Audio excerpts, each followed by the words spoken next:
and just say who, people. And then we can incorporate that into it. Walk over to the sidewalk. Okay. You need better lighting? No, we have to be on the sidewalk at 11 o'clock. And it's Oh, almost 11 o'clock. Oh, okay. That's why I'm saying I'm being responsible. Okay. Well, they gonna come out here anyway. So they definitely have to. That's what they do.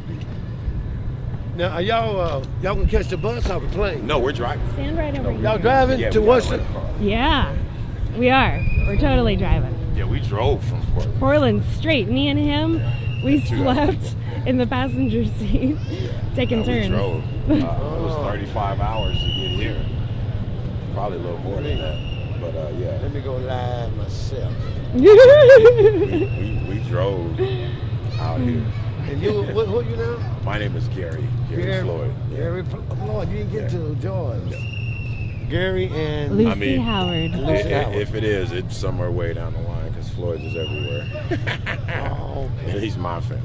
So you watch now? What in Portland? What? This might get killed in Portland. You got what was the?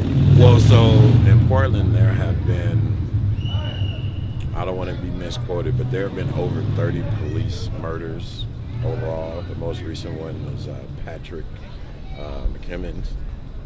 Kimmons, and this was 2018, and they shot him 7 times in the back, or 9 times in the back.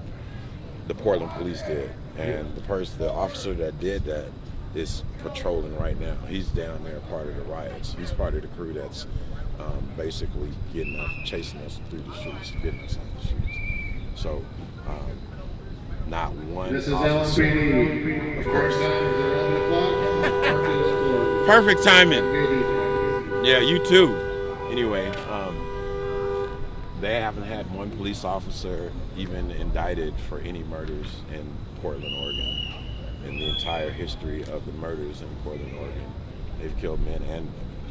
But they're indiscriminate with it. I started in Seattle, in the CHOP and the Chaz up there. It's really moving forward there. They defunded the police like $50 million in Seattle. The police chief resigned. She barely started 8 months ago, 9 months ago. She barely got hired on. It work. Yeah. It work. Oh yeah. Yeah. The Black Lives Matter movement up there is part of the national organization. So is this gonna work for me for the both of us? Do you feel the same spirit that this is gonna work for us eventually? So I feel that spirit. If it is gonna work for us eventually, what I learned from being in the Rodney King riots is basically they're just gonna wait us out. Eventually, That's their strategy. that's their strategy. Yes. And it's been working over the years. What it's definitely been working. It's tried and proven and tested and all of that. So it's working way too well. What I would say definitely is, for as long as we keep coming out here, even if it's only 3 people, it don't matter. As long as somebody keeps coming out here, we have a real chance. At some point, they'll get tired of us. But as I was telling you, we out here in the streets, but we need to take it in their houses now. Not literally in their homes, but city council meetings. Our government supposedly is open to us per the Constitution. We have every right to be in meetings that they have, congressional as well as city council and civil levels. So I think the focus needs to change to that.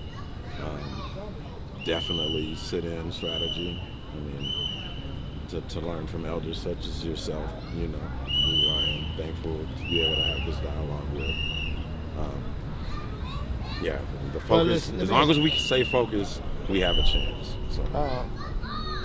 You've been in a lot of protests. We're preachers, and many preachers, he may be the only one that's been consistently. How much influence do you feel that the ministerial role in these situations play as on the influence if they are present and they are participating. And also the lack of ministerial involvement. Mhm. So you done seen it. Have you seen it where there's been a lot, and then you've seen it? How much influence do you feel like in this day do the pastors, ministers, preachers in the black community have dealing with these issues like this? So it would be totally disrespectful of me on every level to not acknowledge the power and the presence of the ministry in the movement. Spiritually, on every level. The foundation. Martin Luther King was a minister. Okay. Lewis was a minister. You understand? Lewis, yeah. So they started off preachers and chickens. You understand what I mean? In the case of John Lewis. So everything is foundated. Everything is foundated on a higher power, and we all have a higher power.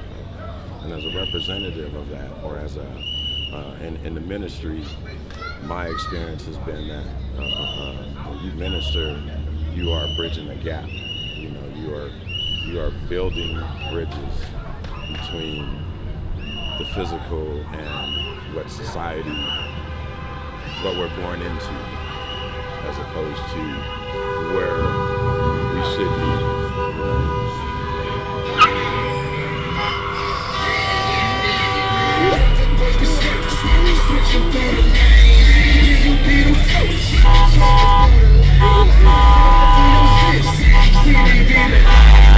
They don't like this kind of stuff. This is the kind of stuff we have to do, though. It's just a tool that we got at our disposal, you know.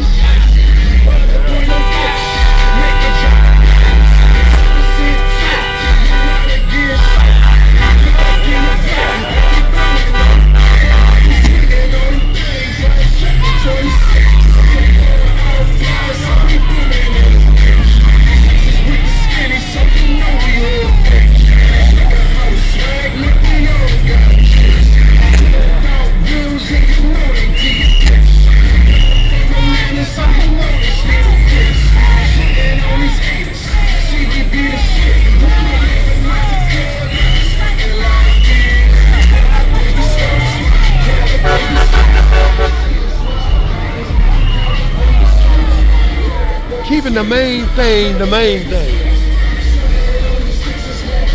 Keeping the main thing. To us, some kids just got out and started dancing. There's no need for any law, no law, ain't no traffic. So whoever is at the top looking, if they don't have the right person there from our community that knows our hearts, then if they don't say the right thing, the National Guard will be down here and it'll be a tear gas, because ain't nobody up there sharing. This ain't nothing but